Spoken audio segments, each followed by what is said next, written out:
Yo, what's going on, y'all? Welcome to episode 3 of season 2. And to continue Jalil Vargas' a great season here. In the early stages of this game versus the Bears, the Packers get a quick touchdown with Nick Harbor. And then it goes into a quick stop as well as Caleb Williams struggles to get anywhere, any sort of traction in the first drive. And then, another touchdown for Nick Harbor getting his second of the night is going to propel them forward to a third touchdown where they get in the red zone after the stop by the defense, making this 21-0. And defense finally lets up some points here, making this 21-7. But Braden Walters makes that a 28-7 lead now. And as the defense continues to do great things, so does the other defense as they intercept Jalil Varga. But it doesn't matter. Defense stops them, and Nick Harbor gets his third touchdown of the game. And Matthew Golden pretty much sends this game in a package here, making this 42-7. Pretty easy game for the Packers there. I was expecting a little bit more of a hard-fought game out of the Packers versus Bears. Even though the Bears usually get owned by the Packers, I was still expecting somewhat of some struggle. I know the Bears have been improving their teams, but nonetheless, I thought they were going to do something special there, but that wasn't the case. And here we're going to have 4th and 3 early on for Seattle. No, it wasn't Seattle, for Jalil, and he couldn't get it going. So now it's 14-0. A huge bomb to Tucker Kraft pretty much creates this drive, some momentum here as Nick Harbor gets into the red zone, and Jalil finishes it off with Braden Walters' touchdown, making this 14-7. Great defensive stop, and now Braden Walters gets us near midfield with time expiring. Didn't get anything going on that ending drive there, so that's pretty lackluster. I was hoping we can get a touchdown before the half, but we couldn't. Nick Harbor dipped into his bag here as a receiver. As you know, he was drafted as a receiver, but he did get converted to corner. He got switched up to running back. I don't know why I said corner. He's not freaking Travis Hunter, but as we're going to see Jalil Varga 21-21 and Matthew Golden taking the top off over Devon Witherspoon. Pretty much what would have sealed the game there, but I believe the defense lit up a 2-point conversion to win the game. So a ballsy move out of Seattle, but they end up getting the win over a great Green Bay Packers team, which would have been a win for that with that Matthew Golden touchdown, but the defense couldn't hold them up, so they're going to go back to the drawing board into the practice of the next week. I almost said next season. So we're going to see, hopefully they can build off that loss and hopefully make sure that those type of things doesn't happen at the end of the game. Nonetheless, though, interception comes from New England and a touchdown, but then they end up getting scored on. So now it's 7-7, and Kiki Little, who has had such a great season, honestly.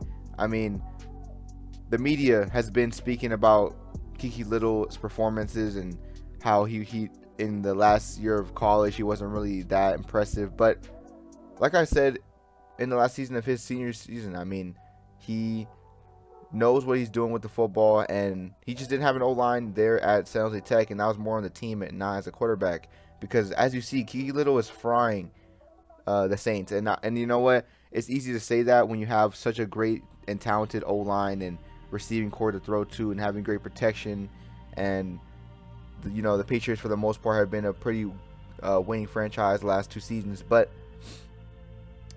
with all those things considered, though, Kiki Little is still a rookie quarterback expected to play immediately, day 1 starter, and he's doing a great job. And so is the defense, with Derek Stingley getting a second interception and a pick 6 with Gonzo breaking up passes. And Ben Becker obviously taking over the game with his third touchdown. Like I was saying, like the team, of course, is huddling around this Kiki Little guy, but you can't say it's just the team, because he's done a great job. And as long as the quarterback is not holding you back, he's gonna be good for a team. But I think Kiki Little could even just be propelling that potential, and I believe that he, within the next couple of seasons, have a great chance at going for a Super Bowl and hopefully getting his first ring, as obviously he didn't get that chance to do it with San Jose Tech. And that was mostly due towards their recruiting problems. But 21-3 lead for the Steelers as Donahue is pretty much torching this Dolphins team, and so is this D-line, man. I've been seeing nothing but sacks and pressures out of Tua there, and that's nothing to do with his performance. It's literally just his O-line. I mean, what a monstrous game for the defense of the Steelers. I mean, him and Devon Achane as well. I don't know if that was his first game back as a Dolphin, going back to Miami, but going back against his old team. But he's going to be someone who's going to be super dynamic. He's not going to be better than Nick Harbor and Drango this season. I don't really think that will happen. But is he going to be better than them next season? It's a possibility. I mean, he's the third best running back for sure in the league here, and I'm really excited to see his performance and his jump and his potential. But enough of that, because we have Green Bay here 28-7, who has been putting up very good numbers so far against a mediocre defense when we come to the Arizona Cardinals. And the offense is obviously not something to be I would say taken serious, because obviously they get that win against the Cardinals, a pretty easy game for the Packers here. And now we're gonna have the Dolphins versus the Patriots, and I believe that even though the Dolphins looked pretty bad against the Steelers, this is still a division game. And division games, how they go, they always have some type of controversy or some type of unexpected competition, where no matter how good teams are, division games always seem to go exactly how you don't think they are. They could have a great team for the Patriots and a shitty team for the Dolphins. That doesn't mean the Dolphins could come out and lose, because you already know the Dolphins could somehow win the game. And it's kind of looking like that right now, because 17-9, they get a pick at the end of the half. The defense gets to stop, and that's mainly due to the Dolphins having a lackluster offense. Obviously, they're not really too well filled out here, and they had 24-9 getting down to red zone again. And Kiki Little, who has been such a great quarterback and a great facilitator in the red zone. And like I was saying, with those division games, sometimes they can be competitive, but this game is not the case, because it was a blowout, 45-9. But that doesn't mean that division games are always easy, because now we're going to see Bengals versus Steelers, where the Bengals did beat the Steelers, who have been such a great powerhouse team thus far. So we're going to see pretty big highlights, I assume, from both sides of the field here. And oh my goodness, and this is what I'm talking about. Jamar Chase out here breaking 3 tackles, going to the end zone. We had Darnell Washington making people miss, because I don't know why he's wide open. This is just a back and forth rivalry that we've been seeing in this franchise here. And the Steelers can't seem to get over the hump, apparently, because they take another loss, 31-28, versus the Bengals. And honestly, we had to sort of nip that in the bud, because that's the second loss that we've taken to Joe Burrow. Now, Joe Burrow has been on a tear, though. I'm not gonna say it's all on the offense, all on the defense, because the offense did do lackluster in that game against the Bengals there. And even though you only saw the highlights, I will tell you that game was not great offensively. And that's partly due to the fact that sometimes Anthony Richardson does miss throws. And I do wonder if I had to move on from him as a quarterback or not. Mainly because he's such a dynamic player. It's hard to say, who else would I go to as a quarterback. And sometimes that's a pretty big struggle. And if we're going to talk about struggles here, 15-7, Nick Harbor gets a wide open catch, but even if they score here, they still would be down unless they go for 2, which they are going to go for 2. So we're going to see if they get it here, and they do. Tucker Kraft ties up the game, huge. But now we're going to see a last-second drive from Bo Nix, and he throws up a fucking ball to McDuffie, batted away. Obviously, I don't know what that. I mean, it was an attempt, so can't really say what it was, but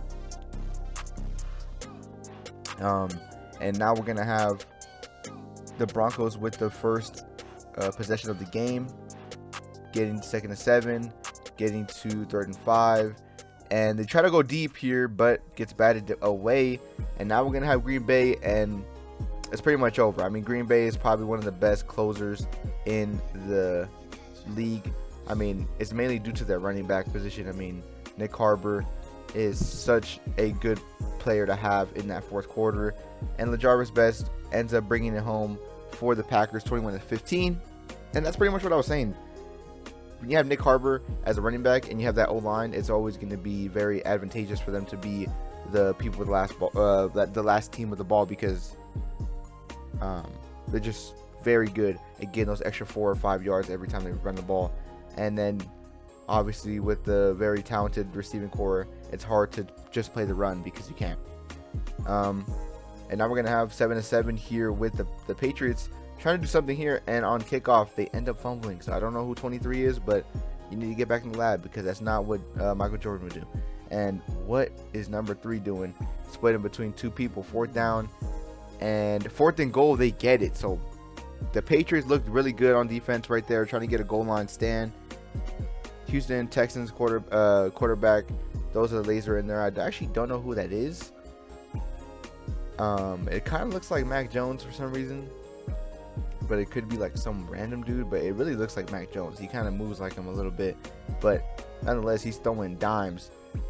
Still 14-14, and now 21-14 soon, because Ben Becker and Trayvon Henderson get in there, 21-14. And Kroom, huge play to intercept the ball near the goal line and pretty much changed the trajectory of the game. It was going to be a back and forth battle between quarterbacks, but with that interception, it makes this 28-14, and then 35, and now 40. And I think that interception really stalled that momentum for that Texan offense. And there you go. We have Ben Becker doing his little dancey dance at the end of the game. And now we're gonna have the Broncos again with the Steelers now, and we saw a very, very close game with the Packers. So I'm assuming we're gonna see a good game against the Steelers as well.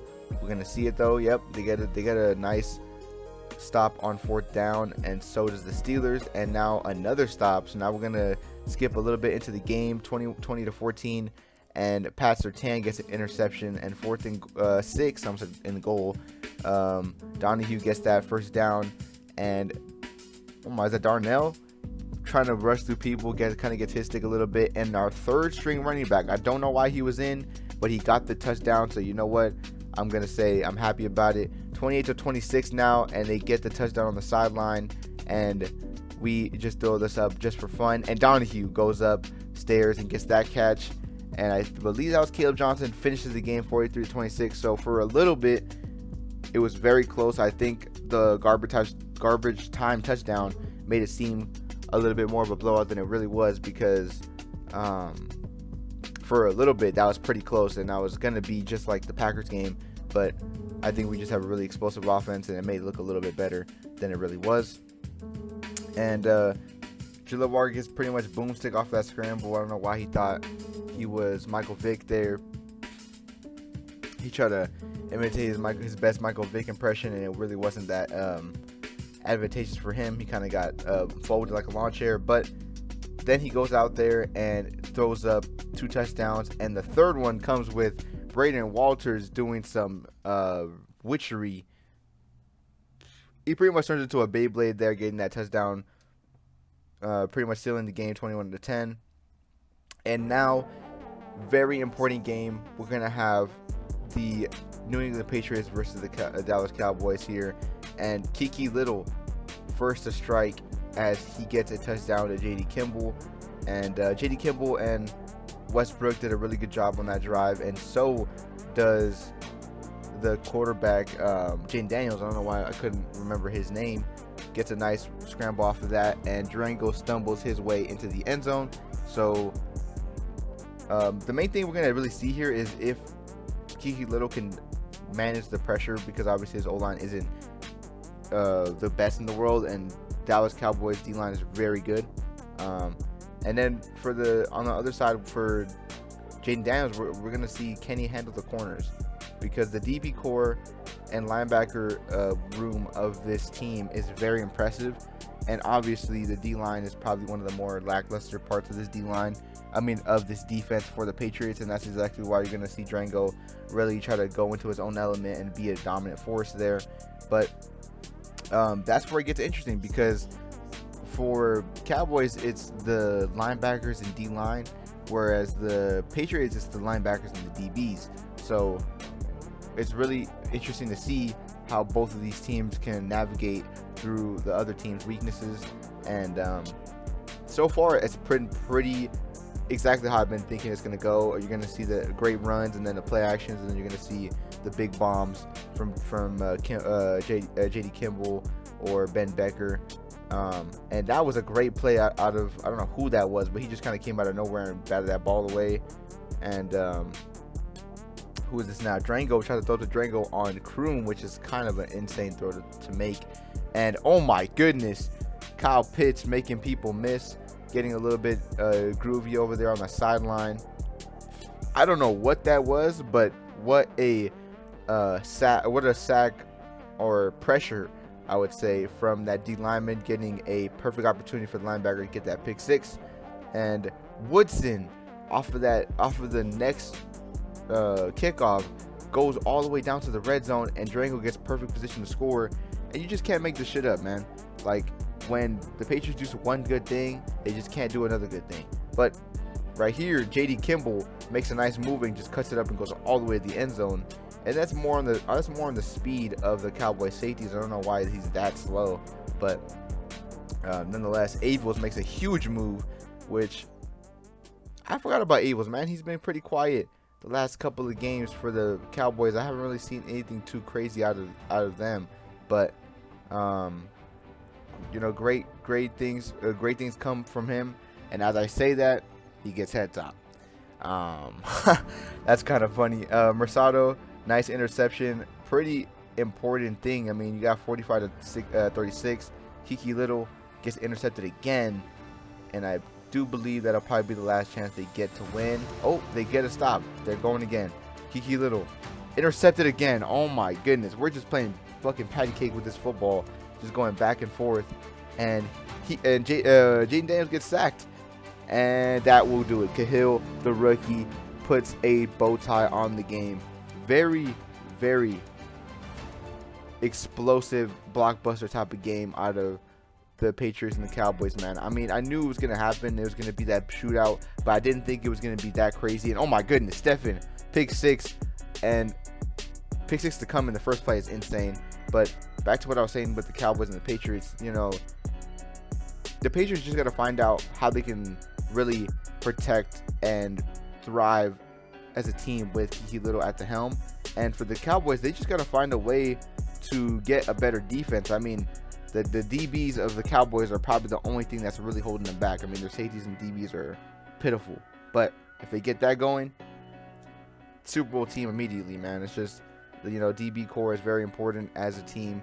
And especially with the pass-heavy offenses of today's game, it's very important to have a cornerstone, at least one, on that defensive back room. But we're going to have the Ravens versus the Steelers. And like I was saying, Devon Achane, man, he's been doing he's been having a great season in the second half of this season.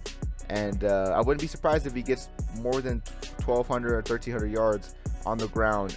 In the air, he's been such a great asset as well. But just purely by running stats, would be surprised if he gets above 12 or 13. Because just by the fact that, and he's probably going to be the most efficient running back in the league as well, because I don't really run that ball with him that much, but when he does get the ball, they do great things. And so does Caleb Johnson. Oh my goodness. Caleb Johnson had a great role last season, as he was probably the bell cow of the second half of that season, if you remember. But for some reason, I kind of got away from that, and I think I want to get back to that. I kind of want to introduce him more during the season. I just haven't really got a chance to. But for sure, more on next season. I think I'll really try to implement him into the run game as well, because that's an asset that I really have been neglecting, and I think that it'll be very advantageous for us to have that in the next coming seasons with him as a nice supplementary running back. But We have the Eagles and the Packers here, and Jalen Hurts pretty early on is looking very slick here as he gets this 14-7 lead over the Packers, and not too very long after that, we have Christian Watson tying it up, and then Matthew Golden putting him in perfect position for Nick Harbor to get that touchdown, making this 21-14. But I don't really think it's over because, I was about to say because Jalen Hurts has been so elusive in this first half that maybe he can continue in the second half, but they get the stop on Jalen Hurts and the touchdown. But Jalen Hurts takes it in himself after like a 20-yard run, juking one guy and getting the touchdown himself. I think he went for 2 and missed it, trying to tie it up, or not tie it up, but they're trying to make it easier to tie it up later. They end up making Jaleel fumble, but they end up getting the stop anyway, and Tucker Kraft and Nick Harbor pretty much send the game into their favor, winning the game over the Eagles. The Eagles look really good though. I think that they put up a great fight. It's just the Packers are just so good on offense and defense. They've been looking really structured the whole time as we've been watching them, and I didn't really come to surprise that they beat a team like the Eagles. They're pretty much the Eagles but better, and pretty impressive win though against the Eagles. And now we're gonna have Miami versus the Patriots, as we see Trayvon Henderson immediately get a huge touchdown and for 2, so we got 8. Now we have 13-8. Pretty weird score, honestly. It's probably one of the weirdest scores we've seen in the season, but let's see if Kiki Little can get the win over the 4-11 Dolphins. It's not too much of a I was about to say rivalry, but too much of a struggle to beat them. But like I said about these division games, you never know. And here we have Jalen Waddle taking the top off the defense, getting this lead to 20-16. Now the score is 24-20, and at the end of the second half, the Dolphins try to make a push for a touchdown, throw it up to Gonzo, and Tyreek Hill don't get it done. They end up kicking a field goal. 24-23 is the score, and the Patriots opened up the half with the interception. I think that's Minkah Fitzpatrick as he got sent back to the Steelers. And honestly, Kiki Little sometimes can be a little bit too impulsive in his decision making. I think right there he was trying to force something in double coverage, and he ends up intercepting, or getting intercepted. But he ends up taking it in for himself on the QB sneak, making this 30-23. And I don't know why Tua thought he was Michael Vick trying to do a QB draw on 3rd and 15, but it goes well for the defense, and then they end up kicking a field goal on offense. So now we have 33-23, 10-score lead for the Patriots. They end up throwing it up on 4th down, didn't get it. So now we have Ben Becker putting him in perfect position to kick a field goal, and now they're going to have 36-30. We would have liked to see a touchdown out of that drive from the Patriots, but honestly, it doesn't really matter as long as they keep him out of the 1st down marker. And oh my goodness, what a play. I don't even know who number 6 is, but he pretty much takes the lead for the game. We're going to see J.D. Kimball try to get down. Wow. This is what I'm talking about when I mean division games could really do anything, because that was 10 seconds left with a 4th down and forever, and a batted ball turned into a touchdown is just insane. But like I was saying, you never can count out whatever team it is. Obviously the Dolphins weren't that good versus the Patriots, but it's just a division game. You never know what you're going to get out of those type of games. But now we're going to have the Steelers versus the Chargers, and the Steelers are putting up a great performance, 21-6 in the first half, and in the second half they take the ball out and they get another touchdown, 28-6. And I think the defense has just been so electric. I mean, holding Justin Herbert and this a good offense. I think they have George Pickens, and I don't really know who the running back is, but they have a pretty explosive offense for the rest of the teams in the league. And for this defense of the Steelers to really keep them to 6 points is very impressive. And the offense as well, it seemed like they just couldn't get stopped. 56-6 is the score at the end of the game. Pretty easy win for the Steelers. I almost said the Chargers. So now we're going to have the Giants versus the Patriots, and it's looking pretty bad for the Patriots early on. We're going to see Trayvon Henderson try to get something here, and now they're into the red zone, and Henderson gets in for a touchdown, making this 14-14. They end up getting the stop, and Henderson missed a block. I thought he was about to go all the way to the end zone off of that play, but I think he just misread his blocks there. Ends up kicking a field goal, which is missed. Not too often you see a missed field goal out of the Patriots, but you do see it in this game, and they end up losing 28-21 after the score from J.D. Kimball. They couldn't get anything else going at the end of the game, and it's pretty sad. I thought they were going to be able to come back from that game, but now we have the Texans versus the Steelers, where the Texans started out very hot the last season, looking very polished, but this season, obviously that's not the case. It's probably because you see Will Anderson and Derek Stingley getting traded to the Patriots, and I think the Texans go into more of a rebuild mode. But that doesn't mean they're not. That doesn't mean that they're totally harmless, because as you see right there, they end up getting an interception and a touchdown on back-to-back plays there.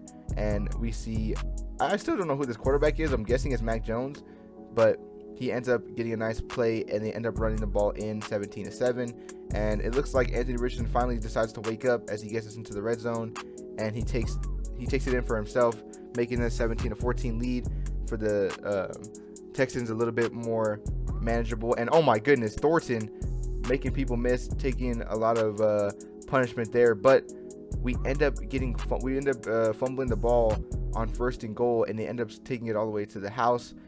Now Anthony Richardson really has to get in his bag here. He goes on the run, getting that weird looking catch there, and Donahue in the end zone. And from here, it looked like we just kind of took the momentum back from them.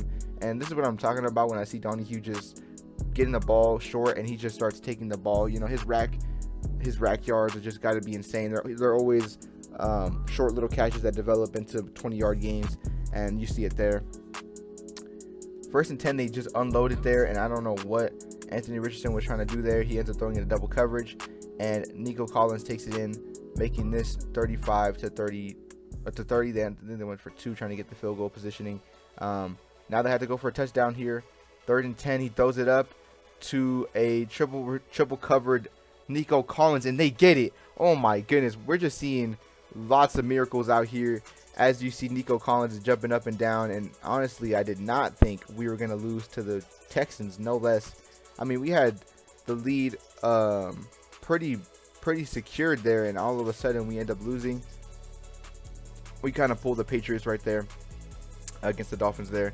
But now we're going to have the Patriots versus the Bills, and the Bills start out pretty hot with Dallas Knox, or whatever. I don't know his name. I'm going to say it's Dawson Knox because I don't know his name. But James Cook gets in, making this 8-7. And Ben Becker, wide open seam, gets us down to the 10-yard line. And Little hitting him right back to back, getting that touchdown, 14-7. And Josh Allen fumbles, which is pretty rare. We see Josh Allen fumble. Kayvon Thibodeau picks it up, putting it perfect position for this offense to get a quick score. And we're going to see just that as we see Westbrook making people miss, and a wide open Westbrook back-to-back plays gets the touchdown. Pretty impressive for Westbrook in his sophomore season. And we see Ben Becker kind of get head top there. I'm sure what that was. Westbrook in the end zone for his 2nd of the day. J.D. Kimball, who has been very good as we've seen thus far in the season, gets that catch. And I don't know what Kiki Little was throwing at, but he threw it to his father in the stands, and he ends up getting intercepted. And they lose this game as well. They get demoted 10-4. Honestly, I thought the Patriots were going to be a little bit better than that against the Bills. The Bills aren't really having besides Josh Allen and James Cook, there's not much on that offense. So I thought they were going to have an easy win against them. But nonetheless, you see weird scores and weird games happen. And I think that was just one of them. We're going to see, oh my goodness, Wilson wide open between 2 people. Good throw from Varga. And I just want to appreciate Varga real quick, because a lot of attention has been going into Kiki Little's rookie season, but Jalil Varga has been very excellent in his first season as a quarterback. And I mean, I guess you could say it was really expected, because we've seen the polished gameplay as a college player in South Dakota. But still, I mean, when you go to the NFL, it's something different. As I say that, he gets intercepted, but nonetheless, though, he's been very, very polished. I haven't really seen too many missed throws from him. Most of the time, it's all on the money, and I think they made a great decision getting him in the draft there. I mean, it was almost a no-doubt pick, a surefire pick for the Patriots to get him. I mean, the Packers to get him, and also the Patriots, because I haven't really looked at the numbers, but Oh, they end up losing to the Lions, but it was almost like it was going to happen. I think the media was saying that Jalil Varga was going to go to the Packers there, and the Packers should be happy with their decision. I think now they had to focus on the receivers. Besides Christian Watson, Braden Walters has been a good receiver as well, but we need some firepower on that receiver core.